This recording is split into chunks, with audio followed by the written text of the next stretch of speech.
வணக்கம். மீண்டும் ஒரு புதிய வீடியோவுடன் உங்களை சந்திக்க வந்திருக்கேன். அதாவது நிறைய உங்கள்கிட்ட நான் விஷயம் பரிமாற வேண்டியிருக்கு. என்னுடைய அனுபவம், நான் தெரிஞ்சுக்கிட்டது, நான் கேள்விப்பட்டது, இதையெல்லாம் உங்கள்கிட்ட ஷேர் பண்ணிக்கலான்னு நினைக்கிறேன். அது குறைஞ்சபட்சம் ஒரு 4-5 வீடியோஸ் ஆகும். ஆனால் நான் ஒரு 2-3 வீடியோஸில் முடிச்சுட்டு அடுத்தாப்பில் உங்களுக்கு லெசன்ஸ் மாதிரி நடத்தலான் இருக்கேன்.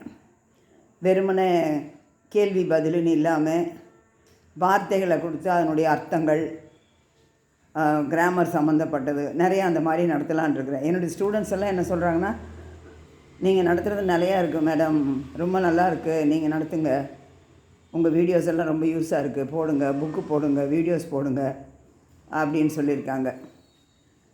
இப்போ நான் என்ன நினைக்கிறேன்னா, எனக்கு 82 ஆயிடுச்சு. எவ்வளோ இன்னும் நாள் இருக்க போகிறேன்னு தெரியாது. ஆனால் நான் இருக்கிற வரைக்கும் என்னுடைய மொழிக்கு நான் ஒரு நல்லது செஞ்சுட்டு போகணும்னு நினைக்கிறேன். அதோட மற்றவங்களுக்கும், மக்களுக்கும், என்னுடைய ஸ்டூடெண்ட்ஸுக்கும், படிக்கிற குழந்தைங்களுக்கும் யூஸ் ஆகட்டும்னு பார்க்குறேன். ஏன்னா நிறைய பேர் அறியாமையிலேயே இருக்காங்க. இப்போது சில ஸ்கூலுங்களுக்கெல்லாம் நான் வேலைக்கு போகும்போது நடந்ததெல்லாம் உங்களுக்கு சொல்லியிருக்கேன். அதில் இன்னொரு விஷயம் என்னென்னா, நான் ஒரு ஸ்கூலுக்கு போனேன். அது பெரிய ஸ்கூல். எல்கேஜியிலேருந்து 10th வரைக்கும் நான் கிளாஸ் எடுத்தேன். 25,000 சேலரி, அதோட எனக்கு ஹாஸ்டல் வசதி எல்லாம் பண்ணி கொடுத்தாங்க. நல்லா இருந்தது ஸ்கூல். அங்கே பார்த்தீங்கன்னா எக்ஸீடுன்ற புக்கை யூஸ் பண்ணிகிட்டு இருந்தாங்க. அதில் சில டீச்சர்ஸுக்கு அந்த புக்கில் இருக்கிற லெசன்ஸே என்னன்னு புரியல. ஒரு டீச்சர் நடத்தியிருக்காங்க 2nd ஸ்டாண்டர்ட் புக்கில். அதாவது வேர் டஸ் த எலிஃபெண்ட் லிவ், யானை எங்கே வசிக்கும் அப்படின்னு கேட்டிருக்காங்க.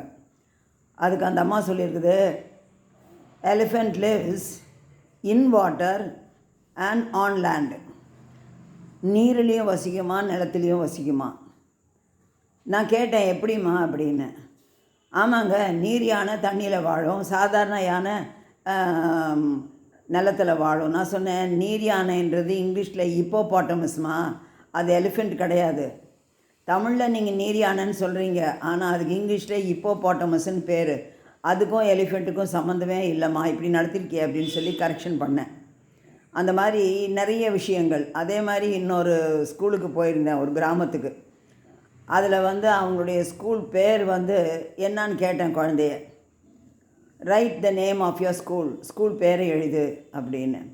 அந்த குழந்தை முடித்தது.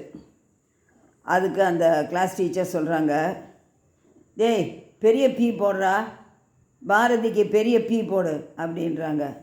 அது என்னம்மா பெரிய பீ அப்படின்னு. ஒரு கோடு போட்டு 2 குண்டு போடணும் மேடம் அப்படின்னாங்க. ஓஹோ, அதுதான் பெரிய பீயா அப்படின்னு. அப்புறம் அடுத்த லெட்டர், அடுத்த வார்த்தை பீயில் தொடங்குது, PQRS, அந்த பீ. அதுக்கு அந்த அம்மா சொல்லுது, சின்ன பீ போடுறா அப்படிங்குது. அது என்னம்மா சின்ன பீ அப்படின்னு. ஒரு கோடு போட்டு ஒரு குண்டு. நீ என்னம்மா படித்த அப்படின்னு. நான் இப்போ பிகாம் படிச்சுக்கிட்டு இருக்கிறேன் கரஸில் அப்படின்ச்சு. சம்பளம் எவ்வளோம்மா கொடுக்குறாங்கன்னு. 400 ரூபா கொடுக்குறாங்க அப்படின்ச்சு. அதுவே ஜாஸ்திம்மா அப்படின்னு. நான் ஏன் சொல்ல வரேன் அப்படின்னா, டீச்சர்ஸ் இப்படி இருந்தால் படிக்கிற குழந்தைங்களுடைய நிலைமைகள் என்ன ஆகிறது. பேரண்ட்ஸுக்கு இதெல்லாம் தெரியாது. காரணம், பெரும்பாலும் பேரண்ட்ஸு ஸ்கூலுக்கே போகலை. அப்படியே போயிருந்தாலும் தமிழ் மீடியத்தில் படிச்சிருப்பாங்க. இங்கிலீஷ் நடத்த முடியாது அவங்களால. சாயங்காலம் வந்த உடனே என்ன பண்ணுவாங்க, ஒரு டியூஷனுக்கு அனுப்பிச்சிடுவாங்க. டியூஷனில் பெரும்பாலும் என்ன பண்ணுறாங்க, ஹோம்ஒர்க் செய்ய வச்சு அனுப்பிச்சிடுவாங்க. அது பேரண்ட்ஸுக்கு ஒரு பெரிய திருப்தி. அவங்க ஹோம்ஒர்க் செய்கிறதுக்கு வைக்க முடியாது. ஸோ அங்கே ஹோம்ஒர்க் செஞ்சுட்டு வந்துடுவாங்க. ஒரு சில டீச்சர் நியாயமாக இருக்கிறவங்க ஹோம்ஒர்க்கும் செய்ய வச்சுருவாங்க.